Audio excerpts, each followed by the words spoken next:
வணக்கம் நண்பர்களே. இன்று C.C.M துவையல் தாங்க செய்ய போகிறேன். அது என்ன C.C.M துவையல்?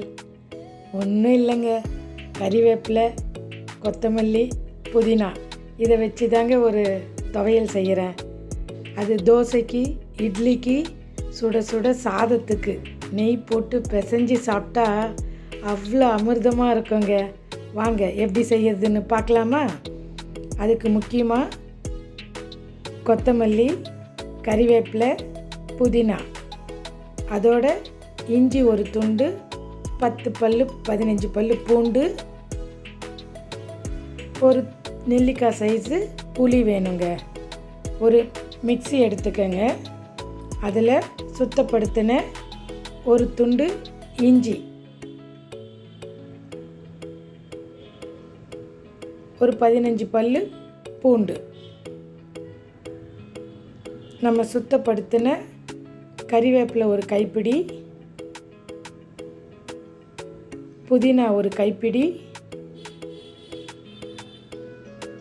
கொத்தமல்லி ஒரு கைப்பிடி, நெல்லிக்காய் சைஸு புளிங்க. இதை எல்லாத்தையும் சேர்த்து நைஸாக பேஸ்ட் பண்ண போகிறோம்.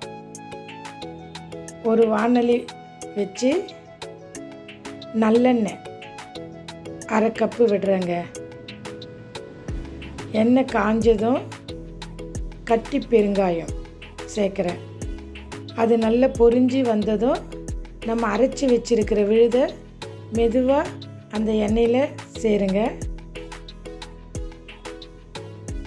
அதுக்கு தேவையான அளவு கல் உப்பு, ஒரு 2.5 ஸ்பூன் வெறும் காரப்பொடி தாங்க போடுறேன், மிளகாய் பொடி. இதை நல்லா கலந்து விடுங்க. இதை நல்லா கலந்து விட்டுக்கிட்டே இருக்கணும். நம்ம சுருளை வதக்கி எடுக்க போகிறோங்க. இதை 5 நிமிஷம் விட்டு மூடி போட்டு நம்ம வதக்கி எடுக்க போகிறோம். பார்த்துங்க, அது கையிலெல்லாம் தெறிக்கும். மெதுவாக கிளறி விட்டுக்கிட்டே இருங்க. அதோட ஈரப்பதம்லாம்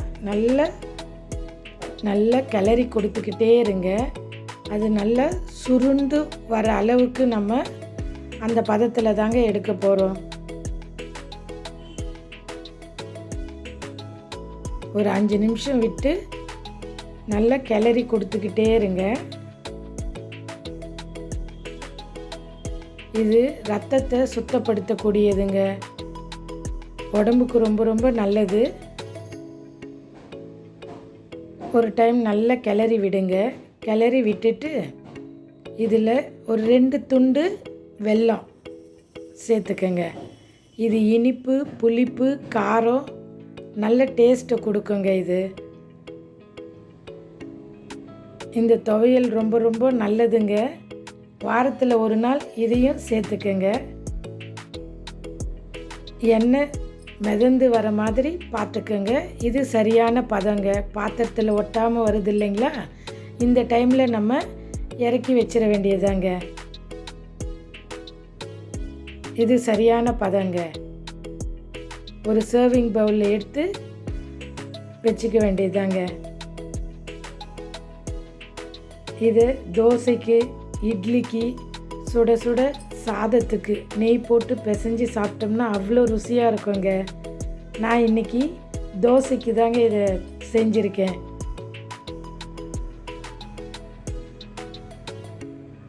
சேர்ந்து சமைப்போம், சேர்ந்து ருசிப்போம். நன்றி நண்பர்களே.